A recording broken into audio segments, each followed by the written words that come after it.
Iki cyumweru muri bungabunga ubuzima turarebera hamwe gukebwa kw'abakobwa ndetse n'ingaruka iki gikorwa kigira ku buzima bwabo. Bamwe mu bakebwe barivugira ibyababayeho. Ikindi, Guinea Equatoriale yatangaje ku nshuro ya mbere icyorezo cya Marburg cyadutse mu gihugu.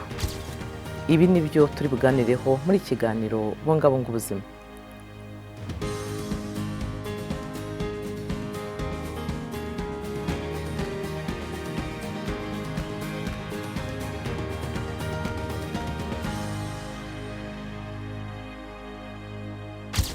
Ndabasuhuje mwese, Eugenia Mukankusi.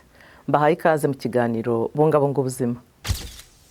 Ishami ryita ku buzima yemeza rivuga ko gukebwa kw'abagore n'abakobwa ari igikorwa cy'ubugome kiriho ubu cyakorewe abagore n'abakobwa barenga miliyoni 200 ku isi. Hagati aho abana b'abakobwa bagera kuri miliyoni 3 muri Afurika baba bafite ibyago byo gukorerwa iri kebwa buri mwaka. Wemeza isobanura ko uku gukebwa ari imigenzo yose igizwe no gukata igice cy'imyanya ndangagitsina igaragara inyuma y'umukobwa cyangwa kwivanaho burundu. Iki gikorwa nta kamaro gifitiye ubuzima bw'abakobwa n'abagore kandi gitera kuva amaraso bikabije ndetse no kuzagira ingorane mu gihe cyo kubyara, yewe kinongera ibyago by'impfu z'abana mu gihe bavuka ku bagore bakebwe. Hari ubuhamya bugenda bwiyongera bw'uko muri rusange imibare y'abakobwa bakorerwa iri kebwa igenda igabanuka hirya no hino ku isi nk'uko bitangazwa n'ishami ryita ku bana UNICEF.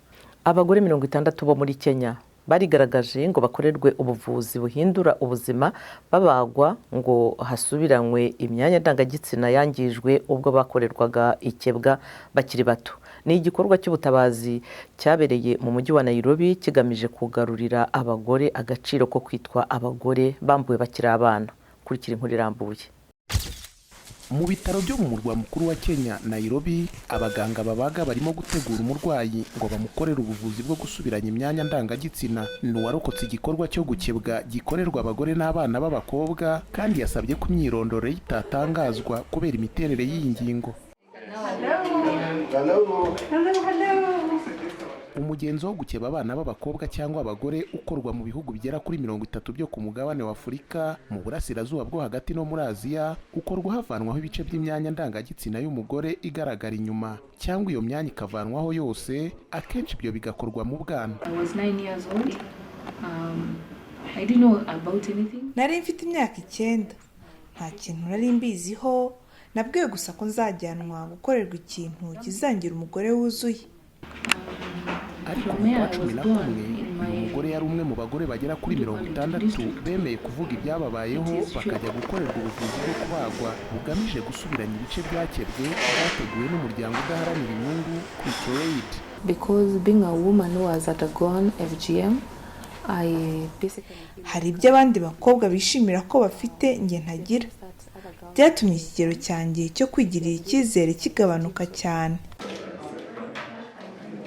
Ubu buvuzi bwatangwaga ku buntu mu gihe cy'ibyumweru 2 na muganga Bowers. The clitoris is 11 centimeters in length, bigger more or less, and much of it is internal. And so what's cut in FGM is just the tip. So it's like cutting the tip of the iceberg. But beneath the surface is the iceberg. And so what we do in our surgeries is we bring that iceberg or the clitoral body to the surface so that it can be realized and sensate. Muganga Bowers avuga ko abaza kwisubiranya baba bifuza kongera kuba abagore buzuye. I mean, it's life changing, and this is a term that we hear over and over again. They feel like they have their sense of womanhood back.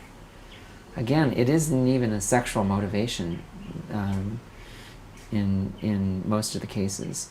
The thing that is most common is that they just want they don't feel like a full, complete woman, and they want their womanhood back.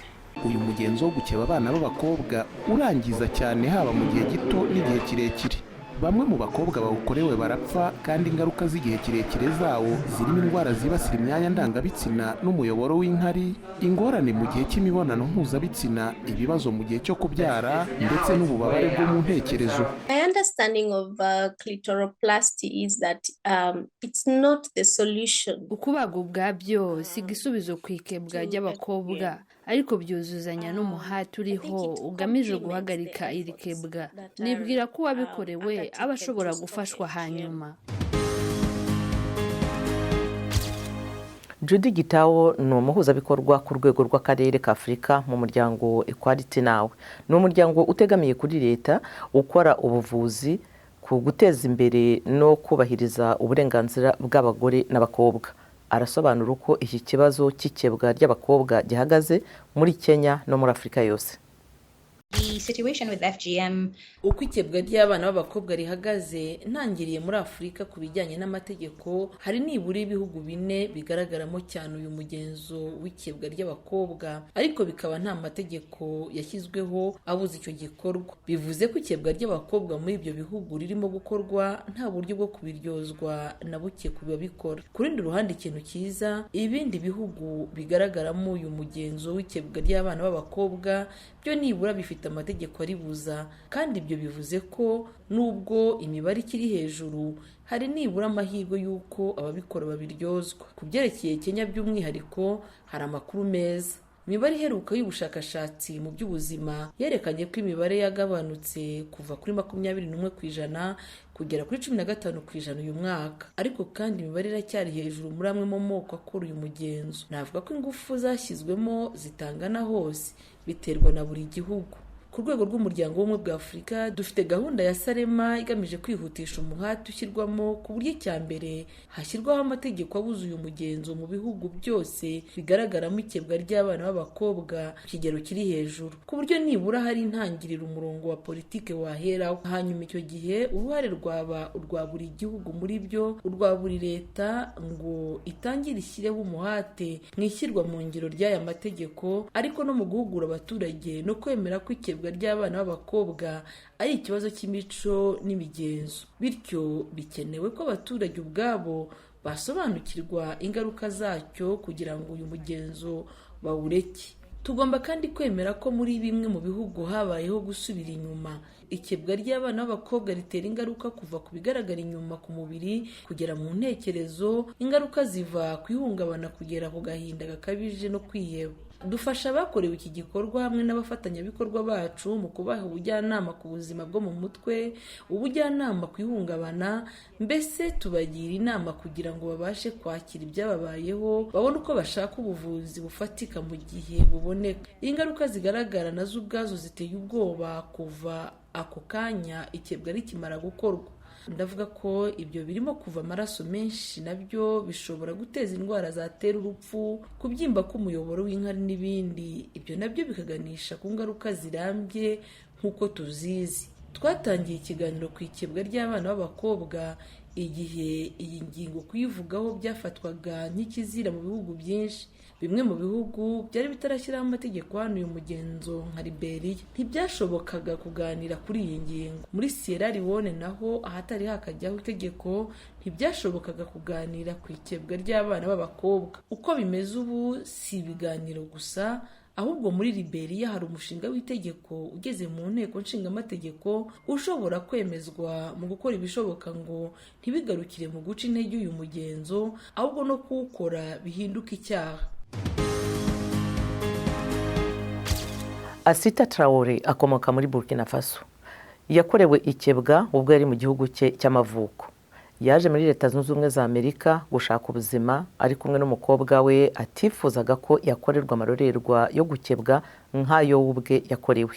Nyuma y'imyaka myinshi yarabicecetse, Madamu Asita yaje noneho gufata umwanzuro wo kujya kwibagisha ngo bamusanire imyanya ndangagitsina.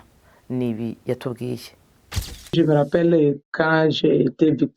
Ndibuka ubwo nakorerwaga ikebwa, byabaye mfite imyaka 4 y'amavuko, ndetse nibuka ko twari nibura 3 cyangwa 4 mu muryango wacu twajyanywe gukebwa. Ababyeyi nta bushobozi bari bafite bwo kubikoresha, kandi byasabaga amasefa 2,000 icyo gihe. Rero icyo gihe nari mfite imyaka 4, ababyeyi babashije kunyohereza na murumuna wanjye hamwe na mukuru wacu, twari 4, twarakebwe. Ndacyibuka uwo munsi, byansigiye mu by'ukuri ishusho ntazigera nibagirwa.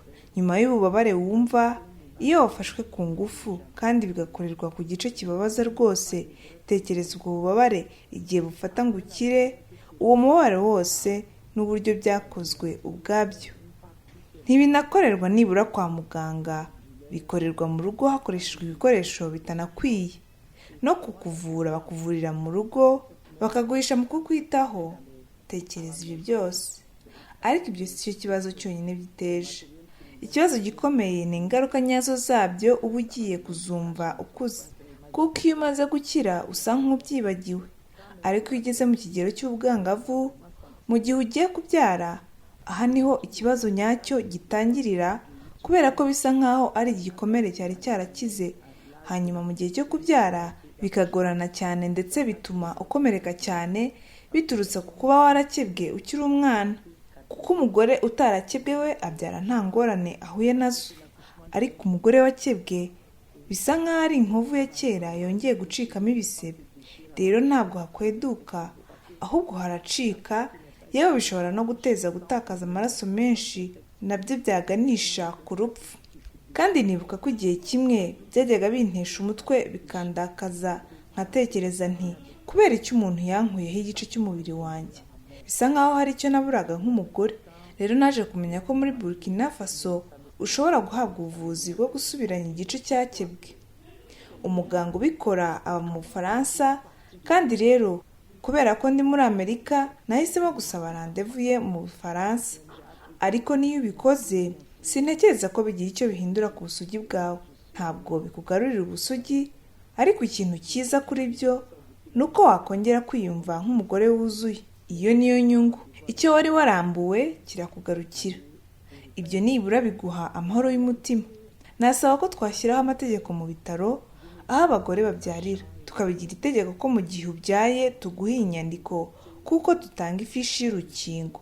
Buri myaka 2 umwana akajya agarurwa kwa muganga bakagenzura ko yakebwe. Basanga yarakebwe, ababyeyi bombi atari nyina gusa bagafungwa.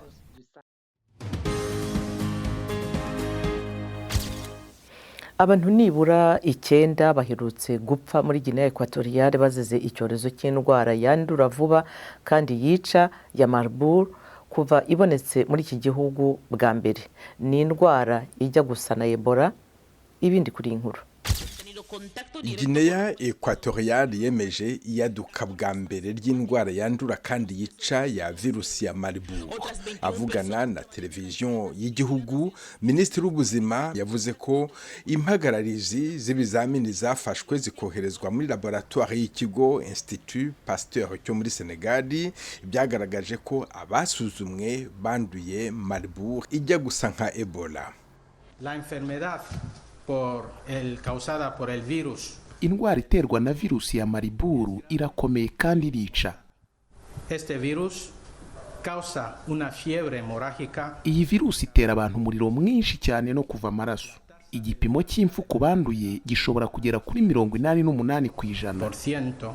Para que se hagan una idea, kugira ngo byumve neza, igipimo cy'imfu cya COVID-19 ntikigeze kigera kuri 2%. La tasa kugeza ubu nta rukingo rw'indwara ruraboneka. No existe vacuna preventiva. Uretse abantu 9 bamaze gupfa, Guinea Equatoriale yatangaje ko hari abandi bantu 16 bakekwaho ko banduye virusi ya Marburg. Yemeza iratangaza ko ibimenyetso by'indwara birimo guhinda umuriro, kugira umunaniro no kuruka ibibumbe by'amaraso ndetse no gucibwamo. Kugeza ubu abantu bashyizwe mu kato ndetse n'ingendo zirahagarikwa muri Kientem. Igihugu gituranye cya Cameroon nacyo cyahagaritse ingendo ku mupaka gihana na Guinea Equatoriale kubera impungenge z'ubwandu bwaturuka muri icyo gihugu. Ibi nibyo twari tubafitiye mu kiganiro bungabunga ubuzima cya none. Ku yandi makuru y'ubuzima, inama zagufasha kumererwa neza ndetse n'ibiheruka kuvumburwa mu rwego rw'ubuvuzi, gumana n'ijwi ry'Amerika ku rubuga rwacu rwa interinete kuri w3.radiyoyacu.com. Wanadusanga kuri Facebook na Twitter Radiyoyacu. Naho butaha mukomeze kugubwa neza kandi muharanire ko umunsi wanyu wari wo wose uba uw'ubuzima buzira umuze.